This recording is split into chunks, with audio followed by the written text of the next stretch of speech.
आत्मीय प्रणाम आदरणीय साथियों, हर बार की तरह इस बार हूं आपसे मुखातिब Vishwas Vaishnav, numerologist, vastu expert and true life coach. मेरे आदरणीय साथियों, हम वक्त वक्त पर न्यूमरोलॉजी से लेकर ऑकल्ट से जुड़े हुए कई विषयों पर, आध्यात्मिक विषयों पर इस चैनल के माध्यम से आपसे गुफ्तगू करता हूं, आपसे चर्चा होती है, आपका प्यार मिलता है, बहुत अच्छा लगता है। इस प्यार को बनाए रखें, अभी तक के प्यार के लिए मैं नतमस्तक हूं। आज मैं आपसे बात कर रहा हूं, देखिए, हम अपने जीवन में जब आगे बढ़ते हैं ना, तो सुबह से शाम तक इतनी सारी घटनाएं हमारे साथ होती है कि कई बार समझ में नहीं आता किस किस चीज को संभालें और किस किस चीज पर आगे बढ़े। उसी में से एक घटना जब हम सोते हैं उस दौरान होती है, और उसे हम नाम देते हैं सपनों का, ड्रीम्स का। देखिए, जब हम सपने देखते हैं और जब सपने आते हैं तो कई बार होता है ना कि साहब सुबह सुबह सपना देखा सच हो सकता है। कई बार रात में सपना देख करके डर के उठ करके बैठ जाते हैं। कई बार छोटे बच्चे नींद में एकदम रोना शुरू कर देते हैं, मतलब वो जब समझते नहीं है तब भी वो इस तरह के सपने देखते हैं। तो सपने कुछ अच्छे होते हैं, सपने कुछ बुरे होते हैं, सपने कुछ डरावने होते हैं, सपने कुछ भयानक होते हैं, और सपने कुछ खुशी देने वाले होते हैं। आज हम ये जानेंगे कि इन सपनों का रोल जिंदगी में कैसे काम करता है, कैसे ये सपने साकार होते हैं, नहीं होते हैं, और किस समय के सपने तुलनात्मक अच्छे होते हैं।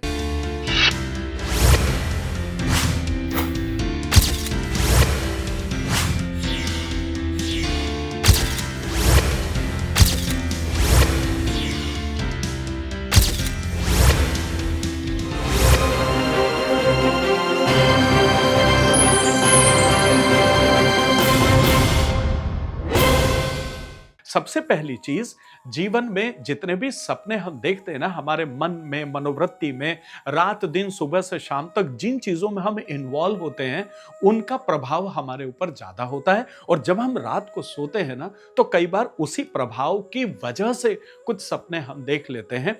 ये तकरीबन 70, 75 या 80% तक के सपने ऐसे होते हैं जिनको आप निराधार सपनों का नाम दे सकते हैं, कि हमारे आसपास जो भी घटनाएं घटी, जो हमने दिन भर देखा, या महीने 15 दिन के अंदर जिस घटना ने हमारे इस मन पर, अवचेतन मस्तिष्क पर जितना ज्यादा हमारे ऊपर प्रभाव डाला, उस हिसाब से हमने उन सपनों को देख लिया, जिसे आप निराधार सपने कह सकते हैं, या आसपास के वातावरण या आभा मंडल की वजह से वो चीज हो गई। लेकिन तकरीबन 10-15% सपने वो सपने होते हैं जो सपने सच होते हुए नजर आते हैं या साकार होते हैं, जो आपके अंदर की आत्मशक्ति की वजह से होता है, या आपके अवचेतन मन की कोई आवाज होती है जो आप तक ईश्वर के माध्यम से पहुंचती है। और वही सपनों पर जो है थोड़ा सा ध्यान देने की या समझने की आवश्यकता होती है। ये बिल्कुल उन विचारों की तरह होते हैं कि दिन भर में मुझे 50,000 विचार आए, उन विचार में से मुश्किल से 2, 4, 5, 6 विचार ऐसे होते हैं जिनके ऊपर हम कई बार काम करना शुरू करते हैं। बाकी के विचार निराधार विचार होते हैं, जिन पर चिंतन करने की आवश्यकता नहीं होती। उसमें नकारात्मक विचार भी होते हैं, सकारात्मक भी होते हैं, और कुछ एक्शन में लाने लायक विचार होते हैं। तो इसी तरीके से सपने भी हमारे साथ में 10 से 15% हैं जिनके ऊपर हमें काम करने की आवश्यकता होती है। अब देखिए, होता क्या है, कई बार जब बहुत गहरी नींद में होते हैं तो हमें वक्त ही नहीं है कि आप सपना देखें, क्योंकि ब्रेन बड़ी डीप स्लीप में चला जाता है। और अगर आप जाग रहे हैं तो आप सपना देखें, ये पॉसिबल नहीं है। तो सपने देखने की जो अवस्था होती है ना, एक्चुअल में जब आप जागने की स्थिति में भी नहीं होते और आप सोने की स्थिति में भी नहीं होते हैं, आप सोए हुए हैं लेकिन आप डीप स्लीप में नहीं हैं, लेकिन आप जग भी नहीं रहे हैं, उन बिटवीन जो अवस्था होती है, बेसिकली हिंदी में इसे तुरिया अवस्था हम जो है वो कहते हैं। इस अवस्था में ही सपनों को जो है वो जनरली देखा जाता है। अब देखिए, इन 10% सपनों में से अब अच्छे डरावने सपने और बाकी के सपनों पर बात करते हैं कि क्या सपना है, तो आप क्या अनुमान उससे लगा सकते हैं। अब हम इस पर बात करते हैं। देखिए, सपनों में जब भी कोई बुरे सपने आते हैं और डर जाते हैं तो क्या करना है, ये वीडियो के अंत में अभी मैं आपको बताऊंगा। और अगर बुरे सपने आते हैं तो क्या करना है, और अगर देख के उठे तो क्या करना है, इस पर बात करेंगे। लेकिन अभी मैं आपसे बात कर रहा हूं कि देखिए, सपने में अगर आप ये देखते हैं कि कई बार दुर्घटना आप देख लेते हैं सपने में, कई बार आप देख लेते हैं कि आपका अच्छा खासा एक्सीडेंट हो गया और एकदम आप घबरा करके उठ जाते हैं। देखिए, ये एक ऐसा ईश्वरीय संदेश है कि इस सपने को आपको थोड़ा सा गंभीरता से लेना चाहिए, और आपके साथ ऐसा ना हो, अपने एक्सीडेंट के होने की संभावनाएं बढ़ जाती हैं, तो थोड़ा सा आपको वहां पर सावधानी रखने की आवश्यकता होती है। ये एक ईश्वरीय संकेत जो है वो होता है। तो इस पर थोड़ा-सा आपको ध्यान देने की आवश्यकता है। कई बार सपने में ऐसा होता है ना कि कहीं से कुछ आप रिसीव कर रहे हो, कोई आपको कुछ दे रहा है, वो कुछ भी चीज़ हो सकती है। और कई बार ऐसा होता है कि आप किसी को देते हुए पाए जाते हो, कई इस तरह के सपने भी कई बार हमारे पास में आते हैं। देखिए, इनका बड़ा इम्पोर्टेंट मीनिंग है।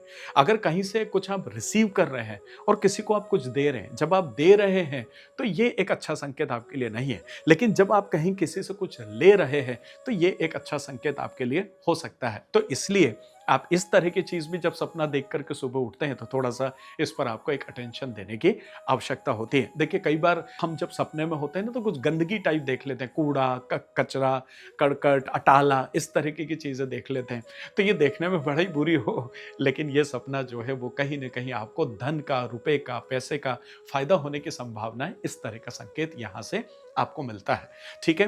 कई बार ऐसा आप सपने में देख लेते हैं कि आपकी डेथ हो गई है, आप मर गए हो, लोग आपको उठा करके ले जा रहे हैं, मतलब अपने आप को मरा हुआ देखना, इस तरह के भी कई बार सपने जो है आते हैं। इन्हें शुभ सपनों में कई बार गिना जाता है। आपकी उम्र लंबी हो रही है, आप दीर्घायु हो रहे हैं, इस तरीके से आप इस तरह के सपने को हम देखते हैं या मानते हैं। तो एक सपना हो गया स्वयं को मरे हुए देखना, ठीक है ना? लेकिन अगर किसी और को मरा हुआ आप देख रहे होते हैं, ठीक है ना? कई बार कोई मरा हुआ इंसान है जो इस दुनिया से चला गया, लेकिन उसके बाद अगर आपको उनके सपने आ रहे हैं, तो ऐसी स्थिति में जो भी परिवार के सदस्य हैं या हमारे पितृ वगैरह हैं, तो फिर उनके नाम से आप उस दिन अगर दान पुण्य अगर कर देते हैं या मंदिर चले जाते हैं, तो वो थोड़ा-सा अच्छा होगा और उनको सुकून मिलेगा।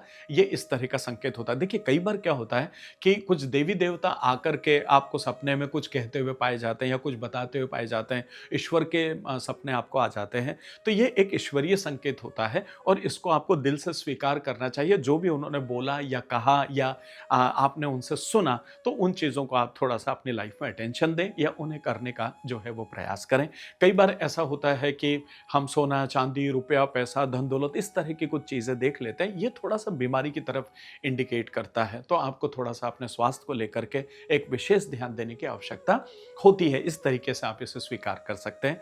कई बार आप होता है ना, कई बार आप गाय देख लेते हैं या आप हंसों का जोड़ा आप देख लेते हैं, कई बार कमल का फूल देख लेते हैं। कुछ इस तरह के अच्छे सात्विक जो सकारात्मक चिन्ह होते हैं या सकारात्मक जो भी पशु हैं जिनको भारतीय संस्कृति में मान्यता है, इनको अगर आप देख लेते हैं, तो ये एक आपको संतान की तरफ थोड़ा-सा इंडिकेट करती है कि आपको बच्चा होने वाला है या डिलीवरी की संभावनाएँ है या कंसीव करने की संभावना है। इस तरीके से होता है और इस तरह के जो बच्चे होते हैं वो बड़े ऊर्जावान होते हैं, बड़े तेजस्वी होते हैं, बड़े खूबसूरत होते हैं, बड़ा अच्छा संकेत होता है। तो ये अलग-अलग तरह के सपनों के प्रभाव हमारे जीवन में इस तरीके से देखे जाते हैं। अब देखिए क्या है कि अगर मान लीजिए आप कोई बुरा सपना देख कर के कई बार जागते हैं, सुबह उठते हैं एकदम, तो आपका मन थोड़ा-सा विचलित हो जाता है और सुबह के 2-4 घंटे आपके अच्छे नहीं गुज़रते, बल्कि कई बार तो ऐसा होता है कि पूरा दिन भर आपको वो सपना प्रभावित करता रहता है। तो ऐसी स्थिति में आप नहाते हैं, तो नहाते समय पानी में कुछ भी आप खुशबू मिला दें। कई बार हम रेमेडी के तहत भी ये चीज़ें करते हैं, तो आप गुलाब जल मिला सकते हैं, कोई अच्छा-सा खुशबू उसके अंदर मिलाएँ, उससे आप नहा लें और नहाने के बाद मंदिर जा कर के और आप कुछ भी मिठाई है, फल है, कुछ भी है उसको दान कर दें, तो उससे आप थोड़ा-सा तुलनात्मक अपने आप को काफ़ी अच्छा महसूस करेंगे। कई बार ऐसा होता है कि कुछ लोग होते हैं जिनको हमेशा बुरे सपने आते रहते हैं।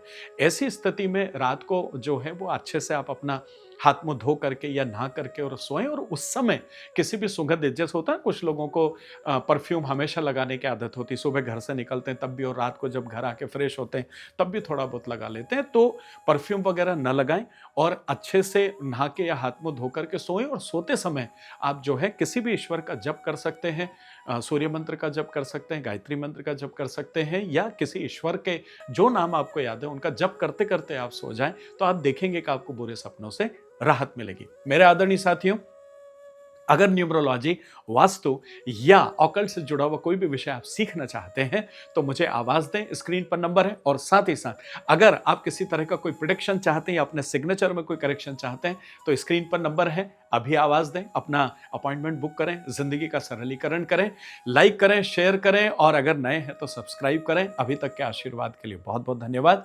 मिलता हूँ बहुत जल्दी एक और खूबसूरत वीडियो के साथ। आत्मीय प्रणाम। क्या आप जानते हैं आपका सिग्नेचर आपकी अनुपस्थिति में आपकी उपस्थिति है? क्या आप जानते हैं आपका सिग्नेचर आपके संपूर्ण व्यक्तित्व को दिखाता है, बताता है, दर्शाता है? आपका सिग्नेचर आपके अंदर पैसे को आकर्षित करने की कितनी ताकत है, इस चीज का अंदेशा देता है। आपका सिग्नेचर आपके निर्णय लेने की क्षमता को दिखाता है। आपका सिग्नेचर आपके कॉन्फिडेंस को निर्देशित करता है। आपका सिग्नेचर आपकी लीडरशिप क्षमता को उजागर करता है। प्रणाम आदरणीय साथियों, मैं Vishwas Vaishnav, numerologist, vastu expert and true life coach.